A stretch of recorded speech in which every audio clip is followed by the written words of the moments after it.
여러분 반갑습니다. 경제학장 박사입니다. 혹시 어젯밤에 에이, 혹시나 하면서 로또 한 장 사보신 분 계신가요? 아마 많으실 텐데요. 그러면서도 또 아침에는 꼬박꼬박 보험료는 내고 계시죠? 어때요? 좀 이상하지 않나요? 한쪽에서는 대박을 꿈꾸면서 다른 한쪽에서는 최악의 상황을 대비하는 이 마음. 오늘은요, 바로 이 모순적인 우리 마음속 경제학, 전망이론의 비밀을 한번 시원하게 파헤쳐 보겠습니다. 바로 그겁니다. 시작부터 정말 핵심을 꿰뚫는 질문이 나왔네요. 맞아요. 우리가 경제학 교과서에서 배우는 그 완벽하게 합리적인 인간이라면요. 절대 저런 행동을 같이 할 수가 없어요. 생각해 보세요. 하나는 아주 희박한 확률에 돈을 거는, 그러니까 위험을 감수하는 행동이고, 다른 하나는 혹시 모를 위험을 피하려고 돈을 내는 거잖아요. 이 완전히 반대되는 행동이 어떻게 한 사람 안에서 같이 나타날 수 있을까요? 바로 이 지점에서 전통 경제학이 그만 길을 잃고 말았던 겁니다. 네, 그게 바로 기존의 기대 효용 이론이 부딪힌 커다란 벽이었어요. 이 이론은 기본적으로 우리가 머릿속에 아주 정교한 계산기를 하나씩 가지고 있다고 생각하거든요. 그래서 50% 확률로 100만 원 받기랑 100% 확률로 40만 원 받기가 있으면 그 기대값을 냉정하게 딱딱 계산해서 더 이득인 쪽을 고른다. 뭐 이런 식이죠. 하지만 방금 우리가 얘기한 복권과 보험의 예시처럼 우리 마음은 그렇게 단순한 계산기하고는 거리가 멀어요. 그래서 완전히 새로운 이론이 필요했던 거죠. 자, 그래서 이 경제학에 아주 오래된 수수께끼를 푼 영웅들이 등장합니다. 근데 놀랍게도 이분들은 경제학자가 아니었어요.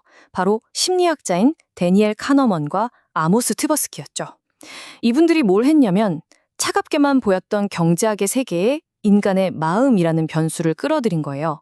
그리고 그 결과로 탄생한 게 바로 전망이론이고 이걸로 노벨 경제학상까지 받게 됩니다. 자, 경제학의 판을 완전히 뒤집어 놓은 이 대단한 이론, 지금부터 같이 탐험해 보시죠. 전망 이론의 핵심 아이디어는요, 생각보다 아주 간단합니다. 뭐냐면 우리는 내 통장에 최종적으로 1억이 있냐, 10억이 있냐는 그 절대적인 액수보다 어제보다 10만 원을 벌었는지 아니면 10만 원을 잃었는지와 같은 변화에 훨씬 더 민감하게 반응한다는 거예요. 즉, 중요한 건 내가 지금 얼마나 가졌냐는 그 절대적인 위치가 아니라 내가 지금 서 있는 이 자리에서부터 얼만큼 좋아졌는지 혹은 나빠졌는지 바로 그 상대적인 변화라는 거죠. 경제학에 드디어 심리학이라는 아주 중요한 렌즈를 장착하게 된 역사적인 순간입니다. 자, 이 수식이 나왔다고 해서 벌써부터 머리 아파하실 필요 없습니다. 아주 쉬워요. 이 전망 이론이라는 건요, 딱 두 개의 엔진으로 돌아간다고 생각하시면 돼요. 첫 번째 엔진, 여기 VX라고 되어 있는 거, 이걸 마음의 저울이라고 한번 불러볼게요. 이게 뭐냐면, 10,000원을 벌었을 때의 기쁨과 10,000원을 잃었을 때의 슬픔이 과연 같은 무게일까? 이걸 재보는 저울인 거죠. 그리고 두 번째 엔진, 이 파이가 붙어 있는 거요. 이건 가능성의 돋보기라고 생각하세요. 1%처럼 아주 희박한 확률을 우리 마음이 얼마나 크게 부풀려서 보는지를 나타내는 겁니다. 자, 뭐라고요? 마음의 저울과 가능성의 돋보기. 이 두 가지만 제대로 알면 오늘 내용은 끝입니다. 좋습니다. 그럼 첫 번째 엔진부터 한번 제대로 들여다볼까요? 바로 마음의 저울, 가치 함수입니다. 자, 여러분께 한번 여쭤볼게요. 10만 원을 길에서 주웠을 때의 기쁨과 지갑에서 10만 원을 잃어버렸을 때의 고통, 여러분 마음속의 저울은 이 둘의 무게를 똑같이 측정할까요? 아니면 어느 한쪽으로 확 기울어질까요? 그 비밀이 바로 다음에 공개됩니다. 바로 이 S자 모양의 곡선입니다. 이게 바로 우리 마음속 저울의 설계도라고 할 수 있어요. 아주 독특하게 생겼죠? 이 모양 안에 인간 선택의 세 가지 아주 중요한 비밀이 숨어 있습니다. 왜 수백억 자산가도 주차비 몇천 원에 민감하게 반응하는지, 그리고 왜 우리는 무언가를 얻는 기쁨보다 잃는 고통을 훨씬 더 무서워하는지, 그 모든 답이 바로 이 곡선 안에 다 들어 있습니다. 자, 그럼 이 그래프를 한번 해부해 봅시다. 첫째, 모든 건 현재 상태. 바로 이 그래프의 한가운데 원점에서 시작합니다. 여기가 바로 준거점이에요.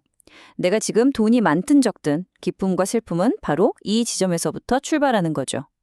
둘째, 첫 술에 배부르랴가 아니라 첫 술이 가장 맛있다는 겁니다. 맨 처음 10,000원을 벌었을 때의 그 짜릿함이 1억 원을 가진 사람이 1억 10,000원이 됐을 때 느끼는 기쁨보다 훨씬 크다는 거죠. 그래서 이득이든 손실이든 처음에는 변화가 가파르다가 점점 완만해지는 겁니다. 마지막으로 가장 중요한 비밀인데요. 그래프를 잘 보시면 손실 쪽 그래프가 이득 쪽보다 훨씬 더 가파르죠. 이게 무슨 뜻이겠어요? 우리가 똑같은 액수라도 이득으로 얻는 기쁨보다 손실에서 오는 고통에 훨씬 더 예민하게 반응한다는 뜻입니다. 정확합니다. 바로 그게 핵심이에요. 여러 연구 결과를 보면요. 우리는 10만 원을 잃었을 때 느끼는 고통을 10만 원을 벌었을 때의 기쁨보다 무려 2배에서 2.5배 정도 더 아프게 느낀다고 해요. 다시 말해서 25만 원은 벌어야 겨우 10만 원 잃은 그 마음의 상처가 회복된다는 거죠. 우리가 주식 투자할 때 파란불 뜬 종목은 손절하기가 왜 그렇게 어려운지 아시겠죠? 그 손실을 확정짓는 고통을 마주하는 게 너무나도 두렵기 때문입니다. 자, 이제 마음의 저울은 어느 정도 이해가 되셨을 겁니다. 그럼 이제 두 번째 엔진, 가능성의 돋보기를 살펴볼 차례예요. 우리는요, 1% 확률을 딱 1%로, 50% 확률을 정확히 50%로 받아들이는 그런 합리적인 존재가 아닙니다. 우리 마음속에는요, 이 확률이라는 객관적인 숫자를 내 마음대로 왜곡해서 보는 아주 강력한 돋보기가 있거든요. 여기 보이는 이 그래프가 바로 그 가능성의 돋보기가 어떻게 작동하는지를 보여주는 그림입니다. 한번 보세요. 1%나 2%처럼 아주 희박한 확률. 그러니까 그래프 왼쪽 아라를 보시면요. 곡선이 직선보다 훨씬 위에 있죠. 이건 우리가 실제 확률보다 훨씬 더 가능성이 있다고 크게 부풀려서 본다는 뜻입니다. 혹시 내가 당첨될지도 몰라 하는 마음으로 로또를 사는 바로 그 심리죠. 반대로 99%처럼 거의 확실한 확률. 그래프 오른쪽 위를 보시면요. 이번엔 곡선이 직선보다 아래에 있죠? 이건 또 뭐냐면 거의 100%에 가까운 확률은 오히려 살짝 낮춰서 생각한다는 거예요. 에이, 설마 그 일이 나한테 일어나겠어? 하는 마음 같은 거죠. 자, 이제 드디어 처음 학생이 던졌던 그 질문에 대한 완벽한 답이 나왔습니다. 우리가 왜 복권을 살까요? 복권 당첨 확률, 그 0.0001%도 안 되는 아주 작은 확률을 우리 마음의 돋보기가 실제보다 훨씬 더 크게 부풀려서 보기 때문입니다. 그럼 보험은 왜 들까요? 비행기 사고가 나거나 큰 병에 걸릴 그 아주 작은 확률 역시 우리 마음속에서는 실제보다 더 크게 느껴지기 때문에 만약을 대비해서 기꺼이 돈을 내고 보험에 드는 거죠. 결국 이건 모순이 아니라 지극히 인간적인 너무나도 자연스러운 선택이었던 겁니다. 좋습니다. 이론은 이제 충분히 외운 것 같네요. 이제부터는 실제 상황입니다. 여러분의 마음을 직접 한번 테스트해 볼 시간이에요. 제가 지금부터 두 가지 질문을 드릴 텐데 한번 진지하게 골라보세요. 여러분의 마음이 이득과 손실이라는 말 앞에서 얼마나 다르게 움직이는지 직접 한번 느껴보시길 바랍니다. 첫 번째 질문입니다. 둘 중에 뭘 고르시겠어요? 수학적으로 기대값을 계산해보면 사실 두 선택의 가치는 똑같습니다. 하지만 아마 대부분의 분들이 F를 고르셨을 거예요. 왜 그럴까요? 혹시나 꽝이 될 수도 있는 600만 원이라는 모험보다는 어떻게든 확실하게 400만 원이라도 손해쥐고 싶은 마음이 더 크기 때문이죠. 이득이 눈앞에 있을 때는 괜한 모험을 하고 싶지 않은 겁니다. 이게 바로 이득의 영역에서 위험을 회피하려는 우리 마음의 본성입니다. 자, 그럼 바로 두 번째 질문입니다. 상황은 숫자까지 완전히 똑같은데요. 이득이라는 단어가 손실로 바뀌었을 뿐입니다. 이번엔 뭘 고르셨나요? 아마 놀랍게도 이번에는 대부분 G를 선택하셨을 겁니다. 확실하게 400만 원을 잃는 건 너무 고통스러우니까 차라리 600만 원을 잃을지도 모르는 더 큰 위험을 감수하고서라도 혹시나 손실이 아예 없을 수도 있다는 그 희망에 베팅을 하는 거죠. 손실을 피하기 위해서라면 우리는 기꺼이 과감한 도박사가 되는 겁니다. 한번 보세요. 정말 신기하죠? 수학적으로는 완전히 똑같은 문제인데도 불구하고 단지 얻는다고 표현하느냐, 잃는다고 표현하느냐, 이 말 한마디, 즉 프레임 하나에 우리의 선택이 180도 완전히 뒤집혔습니다. 이건 뭘 의미할까요? 네, 바로 누군가가 이 프레임을 잘만 이용하면 우리의 선택을 자기가 원하는 방향으로 유도할 수도 있다는 뜻이겠죠?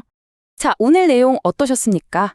우리가 매일같이 내리는 수많은 선택들이 우리가 생각했던 것만큼 그렇게 이성적이고 합리적이지만은 않다는 사실 좀 놀랍지 않으신가요? 오늘 배운 내용들을 머릿속으로 다시 한번 정리하면서 과연 이 이론이 내 삶과는 어떻게 연결될 수 있을지 한번 돌아보는 시간을 갖도록 하겠습니다. 오늘 배운 내용 딱 4가지 핵심 법칙만 기억하시면 됩니다.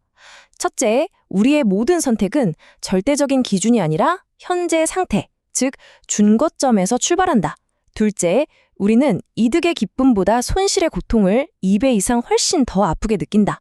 이걸 손실 회피라고 하죠. 셋째, 그래서 우리는 이득 앞에서는 소심한 안정주의자가 되고 손실 앞에서는 과감한 모험가가 되려 한다. 그리고 마지막 넷째, 우리는 복권 당첨 같은 아주 작은 확률은 실제보다 크게, 거의 확실한 확률은 오히려 작게 평가하는 경향이 있다. 어때요? 간단하죠? 오늘 설명을 마치면서 여러분께 마지막 질문을 하나 남기겠습니다. 최근에 여러분이 내렸던 가장 중요한 결정을 하나만 떠올려 보세요. 그 결정은 더 나은 무언가를 얻기 위한 긍정적인 관점에서 내려졌나요? 아니면 지금 가진 것을 잃지 않기 위한 방어적인 관점에서 내려졌나요? 여러분의 선택을 움직인 진짜 힘이 무엇이었는지 돌아보는 것. 그것이야말로 오늘 배운 내용을 삶의 지혜로 만드는 첫걸음이 될 겁니다. 지금까지 여러분의 경제학장 박사였습니다. 감사합니다.